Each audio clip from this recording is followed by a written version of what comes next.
500 बीघा में फैली हुई गांव वालों की एक रजाई। कड़ाके की ठंड ने सुजानपुर को जकड़ रखा था। कोहरा इतना घना था कि लाला धनीराम के गोदाम के बाहर खड़े किसान कांप रहे थे। गोदाम रुई से भरा था, लेकिन किसानों के बदन पर फटे कपड़े थे। हवा में मौत जैसी खामोशी थी, जिसे सिर्फ खांसी की आवाजें तोड़ रही थी। ए बुड्ढे बंशी, सीधा खड़ा रहे, खांसना बंद कर, लाला जी आ रहे हैं। और ओए रज्जो की बच्ची बिट्टी, ये फटी हुई गुड़िया लेकर यहाँ भीड़ मत लगा। शेरा अंकल, मेरी गुड़िया को ठंड लग रही है, थोड़ा सा रुई का टुकड़ा दे दो ना, इसका स्वेटर बना दूंगी, बस हथेली भर। रुई? अरे ओ बिट्टी, रुई अमीरों के नसीब में होती है। तेरी गुड़िया को भी आदत डालने दे ठंड की। ये गरीबी का टीका है, लगा रहने दे। शेरा, इन सबको हटा यहां से। सेठ करोड़ीमल आने वाला है, सारी रुई आज ही शहर जाएगी। लाला जी, रजाई तो दूर, कफन भी नसीब नहीं होगा हमें आपके रहते। खून पसीना हमारा और मजे आपके। भगवान सब देख रहा है। इस ठंड में अगर कोई बच्चा मर गया तो उसकी हाय आपको ले डूबेगी। भगवान को भी ठंड लग रही होगी बंशी। जा, उसे भी मेरी पुरानी शॉल दिया। और सुन, अगर कल तक ब्याज नहीं आया तो अपनी झोपड़ी खाली कर देना। चलो, काम पर लगो सब। चल बिट्टी, लाला के दिल में पत्थर है, वहां से रुई नहीं निकलेगी। आंसुओं से पेट नहीं भरता, न ठंड जाती है। अपमानित होकर किसान अपने अपने घरों की ओर मुड़ गए। उसी शाम एक पुरानी जीप गांव में दाखिल हुई, जिसमें से नई नवेली दुल्हन रोशनी उतरी। छत पर मंगला ताई और चंपा उसे ताक रही थी। देख मंगला ताई, आ गई नई बहू। शहर की लगती है, कितनी नाजुक है। यहाँ की बर्फीली हवाओं में तो ये फूल मुरझा जाएगा। अरे कैसी बहू और कैसा स्वागत। यहाँ खुद के लाले पड़े हैं, देखना 2 दिन में भाग जाएगी ये। हमारे नसीब में तो बस ठिठुरना लिखा है। सुहाग रात पर भी दांत किटकिटाएंगे बेचारी के। आओ रोशनी, अंदर आ जाओ। घर थोड़ा कच्चा है और ठंड ज्यादा है। मैं माफी चाहता हूँ। माफी किस लिए? मैंने तुम्हें सुनहरे सपने दिखाए थे, पर लाया इस बर्फ के नरक में हूँ। मेरे पास तुम्हें देने के लिए एक गर्म शॉल तक नहीं है। घर कच्चा हो तो क्या, दिल पक्के होनी चाहिए। और सूरज जी, बर्फ पिघलती है, बस उसे थोड़ी आँच चाहिए होती है। हम वो आँच मिलकर ढूंढ लेंगे। पर माँ जी कहाँ हैं? वो आंगन में आग के पास है। माँ जी, आप यहाँ बाहर क्यों लेटी हैं? और ये चादर, ये तो बहुत पतली है। बहू, तुम आ गई? अंदर जाओ बेटी, यहाँ ठंड जानलेवा है। तुम अभी नई हो, तुम्हें नजर लग जाएगी। नजर ठंड को नहीं लगती माँ जी, इंसान को लगती है। ठंड तो आपको भी लग रही है। हमारे पास रजाई क्यों नहीं है? मैंने रास्ते में देखा था, खेतों में तो बहुत रुई थी। पूरा गांव सफेद चादर जैसा लग रहा था। वो रुई हमारी नहीं है बहू, लाला की है। हम तो बस मजदूर हैं, हमने मांगना छोड़ दिया है। मजदूर है तो क्या, इंसान नहीं? नसीब तो खुद लिखना पड़ता है माँ जी। अगर हम उगा सकते हैं तो और भी सकते हैं। मैं भीख नहीं मांगूंगी, मैं अपना हक बनाऊंगी। अगली सुबह रोशनी घर में बैठने की बजाय खेतों की ओर निकल पड़ी। मास्टर दीनानाथ बंद स्कूल के बाहर उदास बैठे थे। बहू, कहाँ जा रही हो? स्कूल तो बंद है, बच्चे ठंड में ठिठुर रहे हैं, स्याही भी दवात में जम गई है। शिक्षा का सूरज इस कोहरे में डूब गया है। मास्टर जी, मैं उसी ठंड का इलाज ढूंढने जा रही हूँ। जब तक शरीर गर्म नहीं होगा, दिमाग कैसे चलेगा? रोशनी खेतों में पहुंची और कटाई के बाद बची कुची खराब रोई, बेकार घास और धान का भूसा चुनने लगी। तभी शेरा वहां आ धमका। ए नई बहू, ये क्या कर रही है? लाला जी के खेत से तिनका भी उठाना मना है। शेरा भैया, लाला जी ने फसल पर कब्जा किया है, कचरे पर नहीं। यह घास और फटी रुई तो वो वैसे भी जला देते हैं। मैं सफाई कर रही हूँ, कोई हर्ज है? या कचरे पर भी टैक्स लगेगा अब? टैक्स? नहीं, मतलब सफाई। ठीक है, कर ले सफाई। पर लाला जी को पता चला तो खैर मुझे क्या। पागल औरत। नहीं चाची, शेरा अंकल से भी नहीं डरी आप। पर ये कचरा क्यों चुन रही हो? लोग पागल कहेंगे। मंगला ताई तो कह रही थी कि तुम पर शहर का भूत सवार है। गोपी, डरने से ठंड नहीं भागती। ये कचरा नहीं, हमारी गर्मी है। अगर तुम हंसना नहीं चाहते तो मेरी मदद करो। ए बंटी, ए छोटू, बिट्टी, इधर आओ। चाची कुछ जादू करने वाली है। हे भगवान, घोर कलयुग। नई बहू घूरे पर खड़ी है। रोशनी, ये क्या तमाशा है? मायके की नाक कटवाएगी क्या? ताई, तमाशा तो वो है जो हम हर रात ठंड में करते हैं। इज्जत ढकने के लिए कपड़े चाहिए और जान बचाने के लिए गर्मी। मैं वही इंतजाम कर रही हूँ। सुमन, तुम खड़ी खड़ी देख क्या रही हो? आ जाओ। आ रही हूँ दीदी। मेरे पास भी कुछ पुरानी धोतियाँ हैं। मैं कब से कुछ करना चाहती थी पर हिम्मत नहीं थी। 2 दिन बाद रोशनी के आंगन में हलचल थी। रोशनी और सुमन कपड़ों को जोड़ रहे थे। तभी नेत्रहीन फूलमती दादी वहां टटोलते हुए पहुंची। बहू, यहाँ कुछ बन रहा है। मेरी उंगलियां फड़क रही हैं। क्या कर रही हो? दादी, रजाई बना रहे हैं, घास और कतरन की। पर घास टिकती नहीं है, एक तरफ इकट्ठी हो जाती है। अरे पगली, घास ऐसे नहीं टिकेगी। इसमें गांठ वाली टांका लगेगा। हम पुराने ज़माने में रानियों के लिए ऐसे ही लिहाफ बनाते थे। ला, सुई मुझे दे। बरसों बाद मेरे हाथों को काम मिला है। मेरी उंगलियां रास्ता जानती हैं। ए बच्चों, तुम सब घास साफ करो। मैं कहानी सुनाती हूँ उस समय की जब यहाँ ठंड नहीं, बस बहार थी। दादी के किस्से और रोशनी की मेहनत ने माहौल बदल दिया। रजाई तैयार हुई। रोशनी, ये रजाई है या तंबू? इतनी बड़ी? हम सबके लिए है। माँ जी, सूरज जी, आ जाइए। अब सिकुड़ने की जरूरत नहीं। हे राम, ये तो सचमुच गर्म है। रात के सन्नाटे में जब पूरा गांव ठंड से कांप रहा था, पड़ोस की विमला की छत से रोने की आवाज आ रही थी। अरे विमला, तेरे बच्चे रो रहे हैं और देख, वहाँ रोशनी के घर से हंसी की आवाजें आ रही हैं। पूछ तो सही, क्या जादू है? रोशनी, ओ रोशनी, तुम्हारे पास कौन सा जादू है? क्या लाला से समझौता कर लिया? विमला दीदी, ये जादू नहीं, एकता की गर्मी है। दीवार फानकर इधर आ जाओ। रज्जू दीदी, बिट्टी को लेकर आ जाओ। शर्म छोड़ो, जान बचाओ। चलो बच्चों, आज चाची के घर सोएंगे। जैसे ही विमला, रज्जो और बच्चे उस विशाल रजाई के अंदर घुसे, माहौल बदल गया। माँ देखो, ये रजाई कितनी गर्म है। मेरी गुड़िया को भी अब ठंड नहीं लग रही। यहाँ तो बिल्कुल धूप जैसा लग रहा है। अरे सच में रोशनी, तूने तो कमाल कर दिया। हाँ, साथ में सो रहे हैं तो कितनी गर्म है रजाई। ऐसा लग रहा है मानो अंगीठी जल रही हो। काश ये अकल हमें पहले आ जाती। हम नाहक ही अलग अलग मर रहे थे। अगली सुबह मास्टर दीनानाथ स्कूल के रास्ते में रुके। रजाई के अंदर से 2 एकम 2, 2 दूनी 4 की आवाजें आ रही थी। ये स्कूल रजाई के अंदर? मास्टर जी, अंदर आ जाओ। माँ देखो, ये रजाई कितनी गर्म है। अब उंगलियां नहीं कांप रही मास्टर जी। आज तो पूरा पाठ याद कर लूंगा। मास्टर जी, रजाई के नीचे ही सही, पढ़ाई नहीं रुकनी चाहिए। रोशनी बेटी, तूने तो संगठन में शक्ति है का पाठ सचमुच पढ़ा दिया।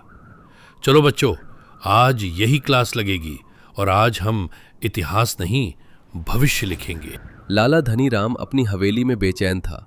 उसे गांव से आने वाली हंसी चुभ रही थी। सुन रहा है शेरा?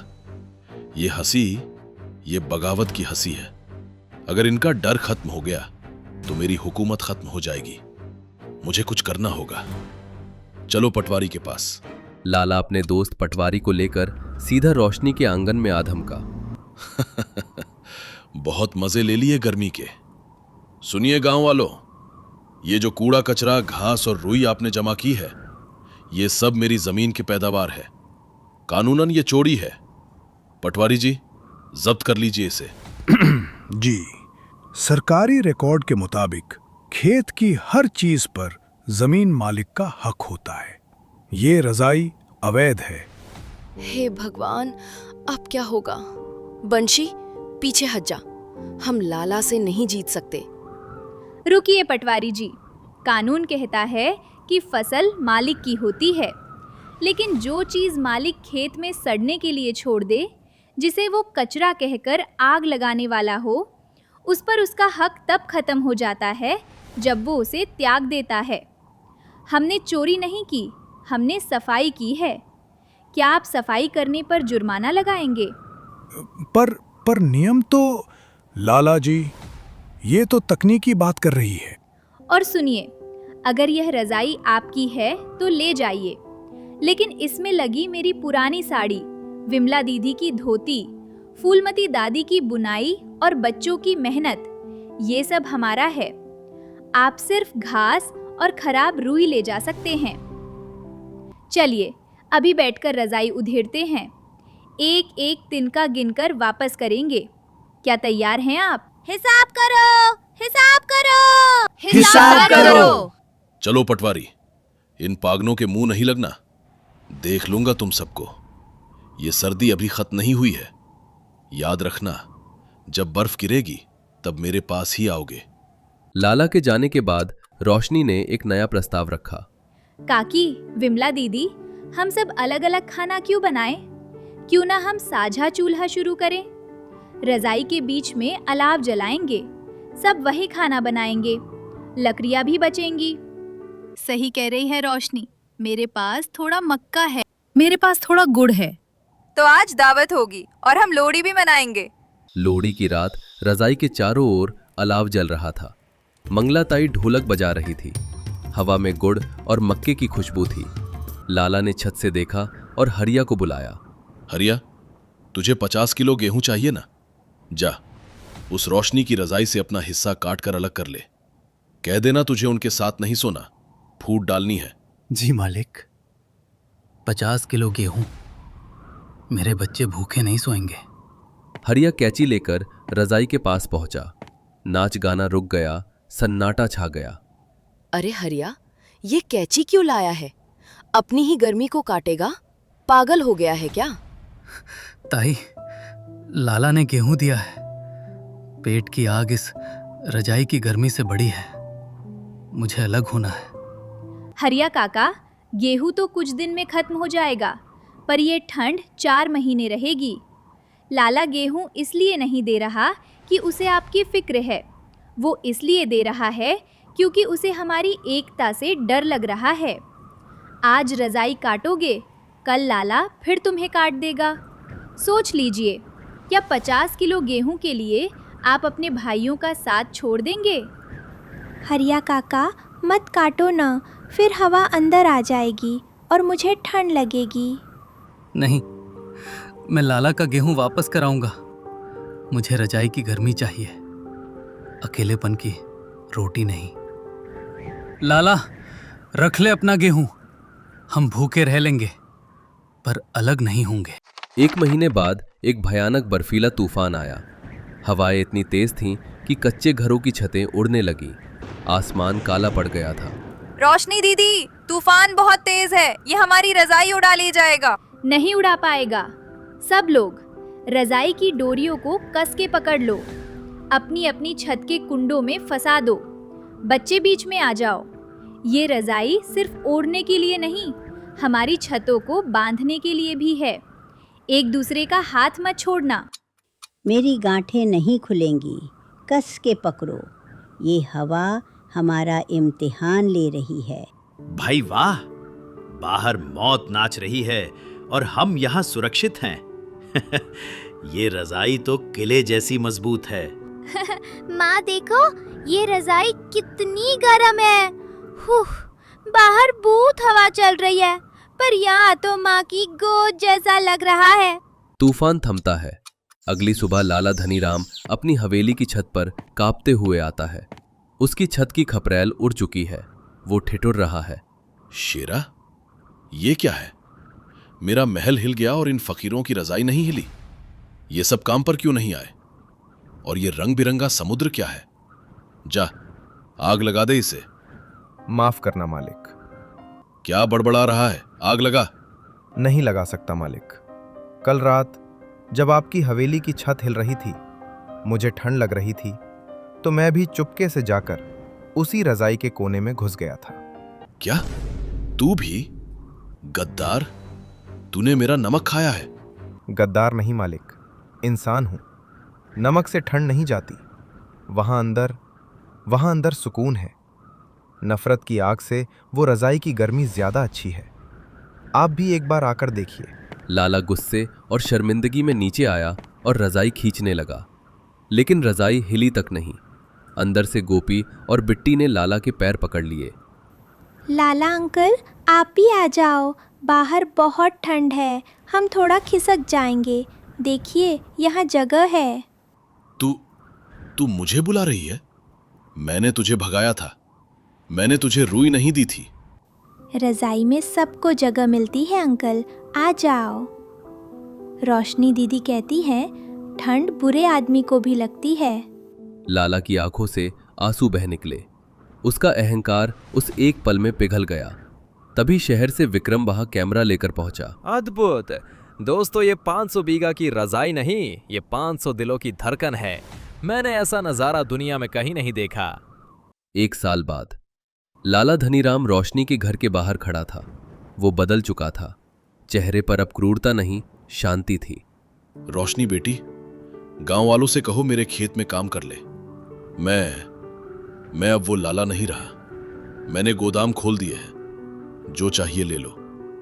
लाला जी, अब हम रुई उगाते भी हैं और ओढ़ते भी हैं, और जो बचती है उससे दूसरों को गर्मी बांटते हैं। ताई रुकिए। लाला जी, ये रजाई ले जाइए। शायद इसकी गर्मी आपके दिल की बची कुची बर्फ भी पिघला दे। इसमें हम सबकी माफ़ी सिली हुई है। और हाँ, कल साझा चूल्हे पर खाना खाने आइएगा। शुक्रिया बेटी, आज मुझे असली दौलत मिल गई। मैं जरूर आऊंगा। रोशनी दीदी देखो, आसमान भी हमारी रजाई जैसा लग रहा है। तारे इसके बटन जैसे हैं। हाँ बिट्टी, क्योंकि आज हमने ज़मीन पर आसमान उतार लिया है। जब तक हम जुड़े हैं, सुजानपुर में कभी ठंड नहीं आएगी, न मौसम की न दिल की। गर्मी का मौसम था। चारों तरफ धूल उड़ रही थी। पेड़ों के पत्ते मुरझा चुके थे और नहरें सूख चुकी थीं। लेकिन इन सबके बीच भी बंजारन गांव अपनी अलग पहचान बनाए हुए था। यहाँ हर गली, हर आंगन से एक ही आवाज़ गूंजती। ये गांव देसी मुर्गियों और अंडों के व्यापार के लिए मशहूर था। सुबह सुबह औरतें टोकरी लेकर आंगन में बैठतीं और ताज़े अंडे इकट्ठे करतीं। बच्चे दौड़ते हुए मुर्गियों के पीछे भागते और मर्द गाड़ियों में अंडे लादकर पास के कस्बे भेजने की तैयारी करते। गांव के चौपाल पर अक्सर लोग इकट्ठे होते और अपनी पहचान पर गर्व करते। हमारा गांव तो अब अंडों के नाम से ही मशहूर हो गया है। लोग कहते हैं अंडा चाहिए तो बंजारन गांव जाओ। हाँ चाचा, पिछले हफ्ते ही शहर से एक व्यापारी आया था। कह रहा था कि बंजारन गांव के देसी अंडों की कीमत वहां 3 गुनी मिलती है। बिल्कुल, ये अंडे हैं ही ऐसे, न दवा न केमिकल, सिर्फ हमारे हाथों की मेहनत का दाना और मुर्गियों का प्यार। अरे मुर्गियों का भी नाम लो भैया, हम दिन भर खिलाते पिलाते हैं, तभी तो ये इतना देती हैं। कुछ दिनों बाद गांव वाले अपने रोजमर्रा के काम में व्यस्त थे। औरतें अंडे इकट्ठा कर रही थीं, आदमी उन्हें गाड़ियों में भर रहे थे। लेकिन तभी जमीन ने अजीब सी आवाज करना शुरू कर दिया। पहले हल्की सी दरारें पड़ी, फिर अचानक पूरा गांव हिलने लगा। मिट्टी के घरों की दीवारें चटक गईं, छप्पर गिरने लगे।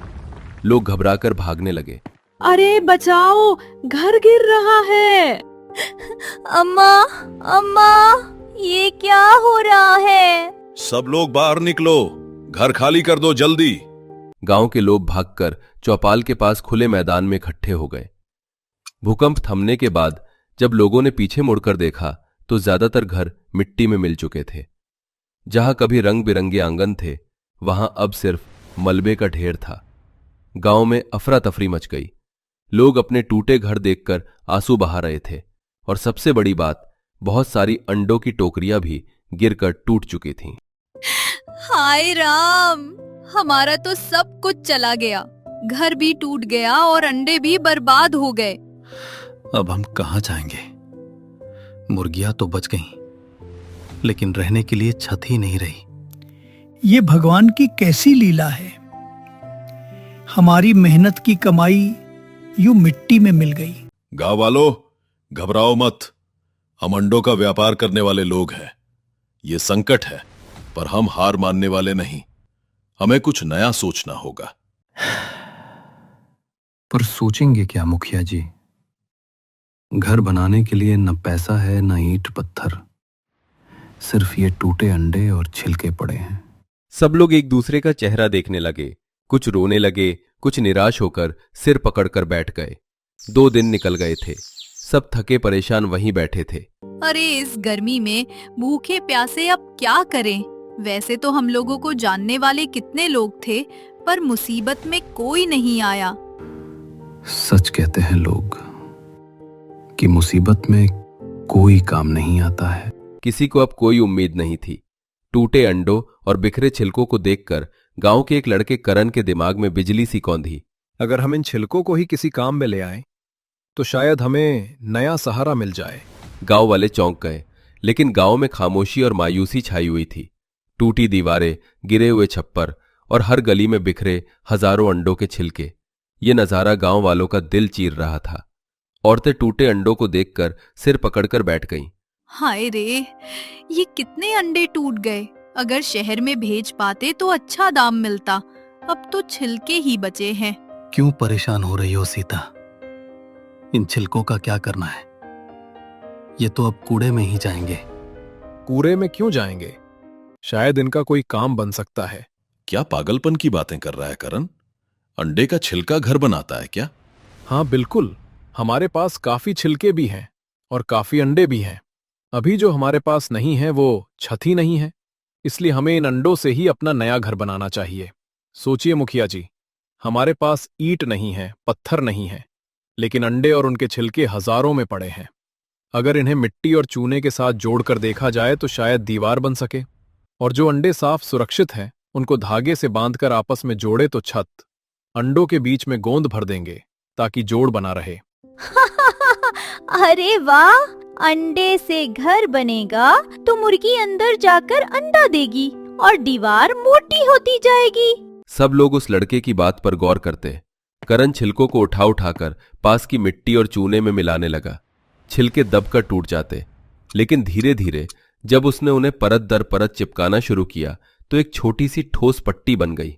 अरे ये तो सचमुच जम गया है। अगर ऐसे दीवार बन जाए तो ऊपर से अंडे चिपका सकते हैं।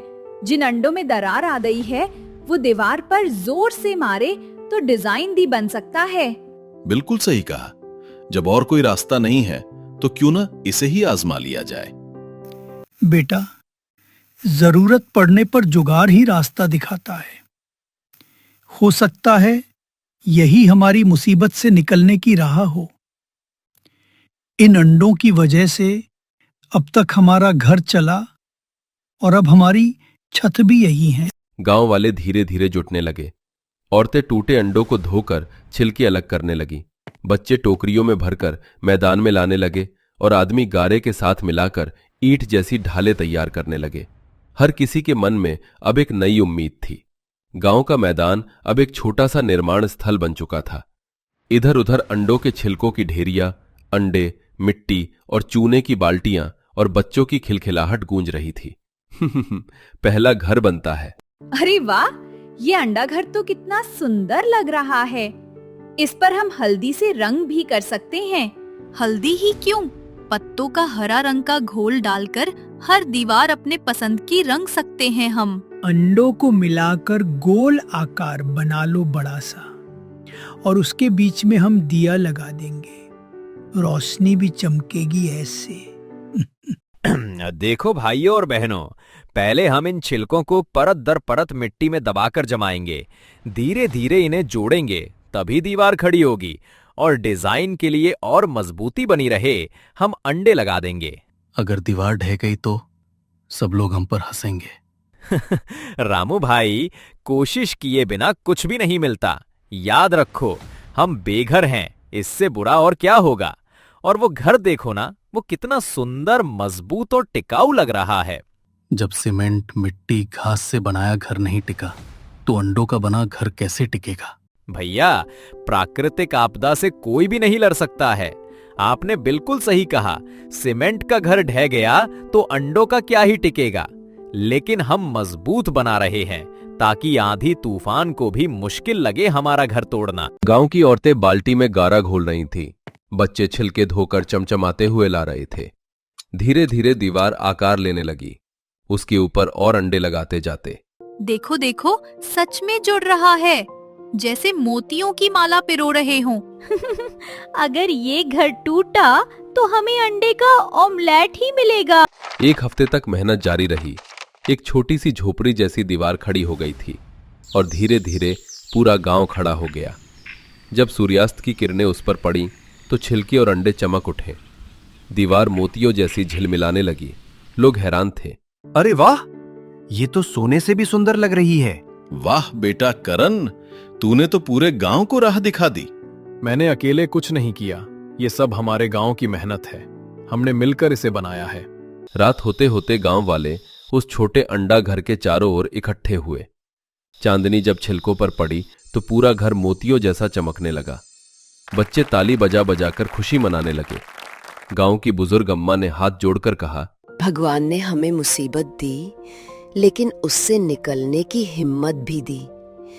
ये अंडे हमारा भोजन ही नहीं, अब हमारा घर भी है। सब अब नॉर्मल हो जाता है। अब गांव वाले वापस से अपना व्यापार शुरू कर देते हैं। आसपास के लोगों में भी अंडों का बंजारा गांव सुनाई पड़ता है। कुछ दिनों बाद रिपोर्टर आते हैं। वाह, ये तो कमाल है। हर घर में मुर्गी पालन, ऐसा तो कहीं देखा नहीं।